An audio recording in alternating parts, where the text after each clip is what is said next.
Now, which of the following is true?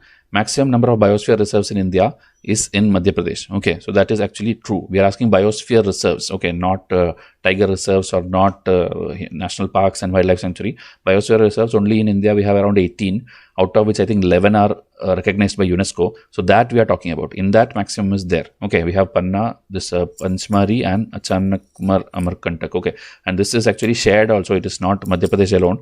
Madhya Pradesh, and it will cross over to Chhattisgarh if you see here. Okay, this is like crossover to Chhattisgarh also. Panna and Panchmari is in Madhya Pradesh. So 3 are there. Okay, remaining if you see, Cold Desert is there in Himachal, Nanda Devi is there in Uttarakhand, then Kanchenjunga is in Sikkim, Manas is there in Assam, Nokrek in Meghalaya, Dibru Saikhowa in Assam, Dihang Dibang in Arunachal, Sundarban in West Bengal, Simlipal in Orissa, Sheshachalam in Andhra, Nilgiri, Agastyamalai in Kerala. Nilgiri is actually in the conjunction of 3 states, and Agastyamalai is there, and then Gulf of Mannar, and the southernmost will be Great Nicobar. So that fact also you can study. The northernmost is the Cold Desert, okay, because in Jammu and Kashmir we don't have any biosphere reserve. Northernmost is Cold Desert in Himachal. Easternmost is Dihang Dibang, which is in Arunachal, and southernmost is in this thing, Great Nicobar, which is in the Nicobar Island, okay. And westernmost, if you want, is the Run of Kutch, which is there in Gujarat area. So these are the 18 biosphere reserves. Again, a revision chart I'll give you in which it will be listed like which year each thing entered the